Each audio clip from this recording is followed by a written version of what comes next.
po sa inyong lahat. Ito ang inyong lingkod ng LLO Media Vlog. So, ito pong aking content po ngayon ay napaka-importante po sa lahat ng mga shoutout po dun sa lahat ng mga scammer, yung mga gumagamit po ng mga Telegram. So, pumasok po talaga ako at sinadya ko po talaga dito para makapasok po ako sa mga scammer kung ano pong ginagawa nila. So anyway po, ang mga scammer po na ito ay gumagamit po sila lahat ng mga platform tulad ng Willier, Cebuana, o ano pa mga bangko dyan. Lahat po yan, Palawan, ginagamit po talaga ng mga scammer ito. Kaya dito po malalaman ninyo kung ano po yung ginagawa nila, kung ano po ginagawa ng mga scammer. Una po, nagbabayad po talaga sila sa mga yung mga ads. So kiniklik po natin yung mga ads, tapos kunyari nagpapautang po sila, kunin po nila yung details ng inyong bio. So ito po ang kanilang ginagawa. So iti-text po nila. Ito po yung unang text ng scammer. Dati po nagawa na po nila ito sa akin, kaya hindi ko lang po sila nahuli. Ngayon nahuli ko na po sila. Ito po yung ginagawa nila. So pag binuksan po natin yung messenger, ito po yung ginagamit nila, no? So ayan po, no? Ito. So nagbigay po talaga ako ng mga details ng aking bio. So ito po yung pangalan niya, ito po yung bae. So ito yung kanyang ito po yung profile niya. So makikita niyo, ayan, grupo po talaga sila, ayan, no. No, makikita niyo yan sila. Grupo po talaga, ayan, no. Kumpleto po yan sila ng details, may mga ano pa sila, talagang mga may mukha pa po talaga sila, no. Gamit po, tapos po ay magte-text po yan sila sa inyo. So, kukunin po ang details ng tindahan, kukunin po ang bank account, ayan po. So, sa akin po, nagbigay din po ako kasi hindi naman po nila yan basta-basta makukuha nila eh. So, ayan, occupation, so pangalan ko po, ayan. So, ang akin pong hiramin, kunyari, 150k. Tapos, ang sabi nila, 80k lang po, ayan. So, kumpleto po yan. So, bandang huli po ay nag-fill up po ako ng isang account. Tulad nito, may link po sila. So, tulad nito, may link po sila yan, ayan. No? So may link po sila na yan. So dyan po nila yung ipapasok ang account mo. So yung account mo po yan, magre-register ka po dyan. Ang kalalabasan po niyan ganito. Ito po yun. So may approve ka na kaagad na loan mo, kunyari, no?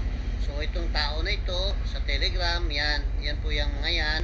So bibigyan ka na sa account mo, mayroon ka ng 80,000 pesos. So ito na po yung lahat ng details. Ngayon po papapasukin kayo niyan ngayon sa Telegram. Kunyari papupuntahin kayo sa Telegram. So bubuksan po natin yung ating Telegram. So makikita natin dito sa Telegram, ito po yung mauna, no? Yan. So bibigyan kayo ng detalye kung sino yung mga na-approve. At kapag na-approve po kayo, ito po yung mga ginagamit nila. Yan, no? Lahat po yan. Pati PNB, lahat po ng bangko ginagamit nila yan. Mobile payment, lahat po yan. So dito po malalaman kung sino po yung mga in-approve o hindi, no? Ayan, bibigyan po kayo sa Telegram ng grupo. Pagdating kung babasahin po ninyong mabuti, ayan. So pagdating po dito, makikita ninyo kung sino mga na-approve. Pangalan ko, ayan, no? Rodney Ayala, approve po ako ng 80,000, ano? So ayan po. So sabi ko, so what next? Sabi ko, salamat, maraming mayroon pong hindi na-approve. So, pa yan pong mga yan, mga magkakakutsaba po yan, meron po dyan yung hindi na-approve na isa, at hindi po yan nila kasama. So, yung pong mga na-approve dyan, mga kasamahan po nila yan. Pero ako lang po hindi nila na-approve na kasama kasi meron silang target na isa katao. So, ayan po, ayan, ipasa daw yung ganyan, yung mga approval, kung magkano na-approve sa'yo.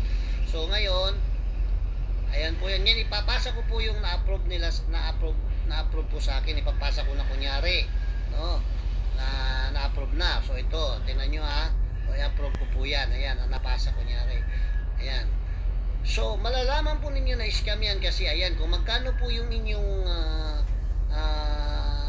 nahiram, ito po sasagutin ni Silina yan. Hello ma'am, sir, your loan application is already approved. However, since the system verified that you are first time consumer, meron kang 8% security. Ayan.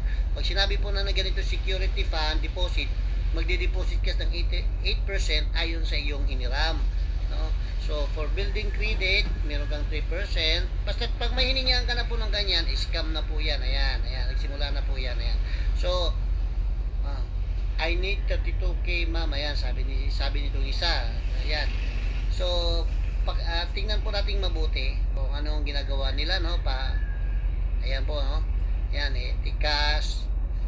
So, yan. So, meron po silang DTI gamit po yan. Tapos, meron pa silang ano ng bangko.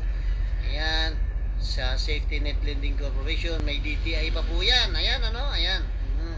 Terms condition. So, pag ganyan po, hiningihan kayo ng mga ganon, is magugulat po kayo dito sa Telegram na ito, bigla na lang po kayong maglalao. Ayan. Yes, 8% of your approval loan na kailangan po kayo ang mag-provide. Hindi po pwede na ibawas kasi sa policy, the first time client, no? Yan. So, sasagutin po natin yan. Scam po yan. Scam naman po yan. Ayan.